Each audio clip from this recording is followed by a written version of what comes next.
السلام علیکم ورحمۃ اللہ وبرکاتہ۔ احادیث رسول صلی اللہ علیہ وسلم سے منتخب 60 دلچسپ واقعات۔ قسط نمبر 8، حضرت یوشع علیہ السلام کے لیے سورج کا رک جانا۔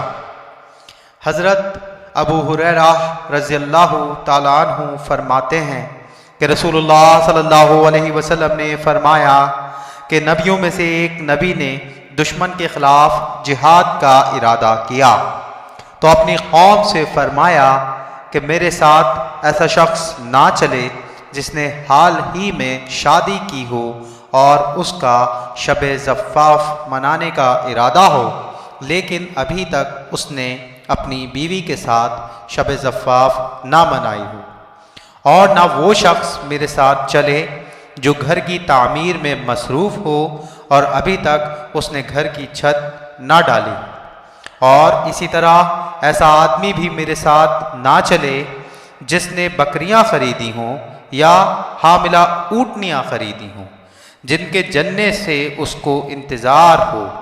چنانچہ یہ ہدایت دے کر وہ جہاد کے لیے روانہ ہوئے۔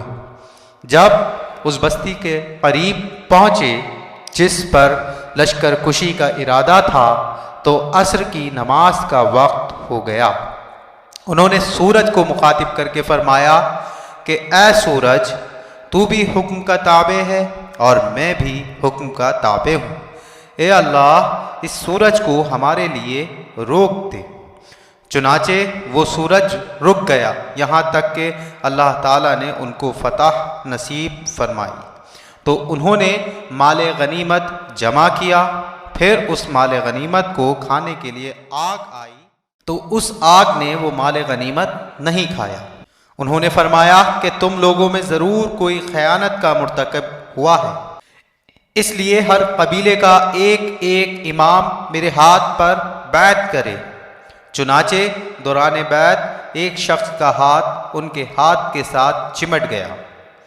انہوں نے فرمایا کہ ضرور تم میں کوئی خائن ہے، پس تیرا قبیلہ میرے ہاتھ پر بیعت کرے۔ جب بیعت کی گئی تو 2 یا 3 افراد کے ہاتھ ان کے ہاتھ سے چمٹ گئے۔ انہوں نے فرمایا کہ تم میں کوئی خیانت کا مرتکب ہوا ہے۔ چنانچہ وہ لوگ گائے کے سر کے برابر سونے کا ایک سر لے کر آئے۔ جب اس کو بھی دوسرے مال غنیمت میں رکھ دیا گیا تو آگ آئی اور اس مال غنیمت کو کھا گئی۔ پیارے نبی صلی اللہ علیہ وسلم نے فرمایا بعد میں اللہ تعالیٰ نے ہمارے لیے مال غنیمت کو حلال قرار دے دیا۔ اللہ تعالیٰ نے ہماری کمزوری اور عاجزی کو دیکھا تو ہمارے لیے مال غنیمت حلال کر دیا۔ صحیح بخاری حدیث نمبر 3124، صحیح مسلم حدیث نمبر 1747۔ فوائد حدیث۔ معلوم ہوا کہ سابقہ امتوں پر بھی جہاد فرض تھا۔ اہم امور ان لوگوں کے سپرد کر دینا مناسب ہوتا ہے جو فارغ البال بھی ہوں اور ہوشیار و سمجھدار بھی۔ جو شخص جہاد کا ارادہ رکھتا ہو اسے چاہیے کہ اپنے تمام مشاغل سے یک لخت علیحدہ ہو جائے۔ دنیا کا مال و متاع دل میں دنیا کی محبت پیدا کرتا ہے۔ جمادات بھی اللہ تعالیٰ کے حکم کے تابع ہیں اور اس کے فرما بردار ہیں۔ سابقہ شریعت میں مال غنیمت حلال نہیں تھا۔ یہ امت محمد صلی اللہ علیہ وسلم کی خصوصیت ہے کہ اس کے لیے اللہ تعالیٰ نے مال غنیمت حلال قرار دیا۔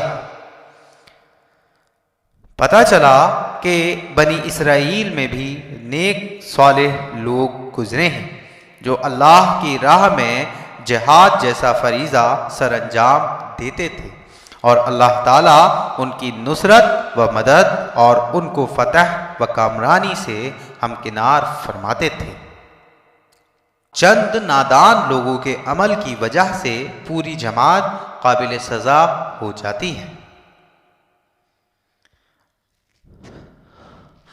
مال غنیمت میں چوری کا ارتکاب گناہ ہے، جیسا کہ حدیث مذکور میں آگ نے مال غنیمت کو نہیں کھایا کیونکہ اس میں سے کچھ مال چرا لیا گیا تھا۔ حدیث پاک میں بھی ہے کہ ایک آدمی نے مال غنیمت کی ایک چادر چرا لی تھی تو سزا میں اس کی قبر آگ سے بھر دی گئی تھی۔ اور یہ بھی فرمایا گیا ہے کہ جو شخص مال غنیمت میں خیانت کا مرتکب ہوتا ہے وہ قیامت کے دن اس چیز کو اپنی پشت پر لادا ہوا ہوگا۔ 10ویں بات معلوم ہوئی کہ اللہ تعالیٰ جو چاہتے ہیں کر گزرتے ہیں اور جو چاہتے ہیں حکم دیتے ہیں۔ اور یہ بات پتہ چلی کہ خدائی احکام میں انسانوں کی علتوں کو کوئی دخل نہیں ہے۔ کچھ ایسے بھی احکام شریعت ہیں جن کی حقیقت ہماری عقل نارسا سے باہر ہے، اس لیے ہم پر واجب اور ضروری ہے کہ ایسے احکامات کو بلا چون و چرا تسلیم کر کے ان پر دل سے ایمان لائیں اور اس کی حقیقت کو اللہ تعالیٰ کے سپرد کر دیں، جیسے مذکور حدیث میں آگ کا آسمان سے اترنا اور مال غنیمت کو کھا جانا ایک غیر معقول امر ہے۔ ہماری ناقص عقلیں اس کی مصلحت سمجھنے سے قاصر ہیں، بلکہ عقل تو کہتی ہے کہ یہ تو مال کا افساد ہے، لیکن اس میں چونکہ اللہ تعالیٰ کا ایک حکم ہے جس کا ہم ادراک نہیں کر سکتے، اس لیے ایسے احکام میں ہمارے لیے جائز نہیں کہ ہم ان پر طعن یا الزام لگائیں یا تنقید کریں یا ان کی عقل کے ترازو سے پرکھنے کی کوشش کریں۔